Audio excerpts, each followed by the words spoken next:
My name is Insene Bagaja. I am a Senior Officer at Gender. I sit in Sustainable Development Division, Gender section.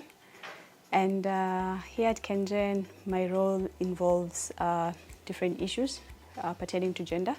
That includes leading gender mainstreaming, social inclusion, and safeguarding initiatives across company operations. Previously, I was working in the humanitarian and development sector in similar position. And I was led to the energy sector because I think this is the sector that gives me the drive and also the passion to advocate for gender equality in the field that is male-dominated. According to the World Economic Forum, gender inequality will be closed in about 152 years to come. So the energy sector is one of those sectors that have been identified as one that is male-dominated.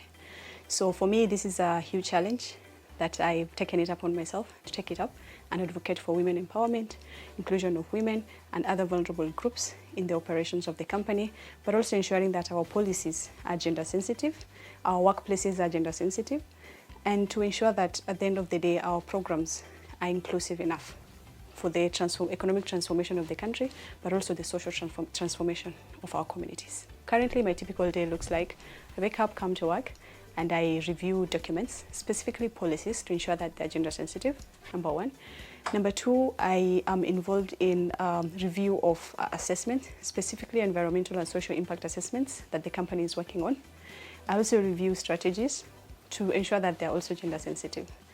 So I'd say that when I come to work, those are the kind of things that I do, but also ensure that the different bits and pieces, the moving parts in terms of gender activities within the company are coordinated in such a way that we are able to measure impact at the end of the day. My career and personal life, I balance that by, of course, time management, and I also set boundaries.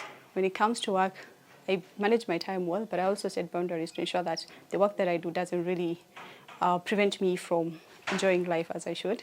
So I just manage my time and also try to set boundaries by ensuring that at least I don't miss out on the social aspect of my life as well.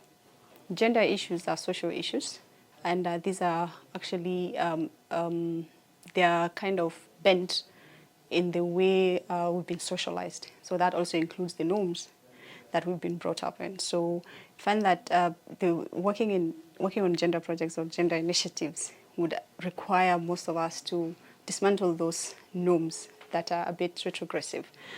So some of the challenges are trying to change mindsets. And changing mindset is not something that you do overnight. It's something that you have to keep reminding people and have to bring on initiatives that are geared towards changing people's mindset so that we are able to outgrow those retrogressive social norms. And those retrogressive social norms are kind of institutionalized nowadays to the point of organizations are not looking at ensuring equal pay for equal work done. So gender pay gap is also an issue that is also rooted in norms. So that's one of the challenges. And also for the energy sector, like the sector that KenGen is in, that's also another issue that these are things that we need to tackle. This is already male dominated. So being able to find our foot in this sector and looking at how can we ensure that also women are not left behind. And not just women at KenGen, but women also like in the communities where our projects are. My proudest moment is when I was able to interact with communities that we were working with for a humanitarian and development project that is majorly focused on safety of women in emergencies. So I'd say that we came to communities that were very shy, women that were very shy, never participated in community meetings, never spoke about gender-based violence issues because those have been normalized. So having been able to work with these women to actually enable them or facilitate them to have a space to open up about these issues and be able to stand up for themselves has been my proudest moment, I think, for the past 4 years. We need to believe in ourselves. Sometimes women are their own. We create our own barriers, mental barriers, but we do understand that some sectors do not really favor us. But I would say that we need to believe in ourselves and our capabilities. We also need to understand that the energy sector requires such a diverse voice, perspectives, and even talents. So it's upon us to be strong enough to encourage ourselves to take up spaces and not be really, apologetic about that. I am resilient. I'm a pastoralist woman, and that defines me.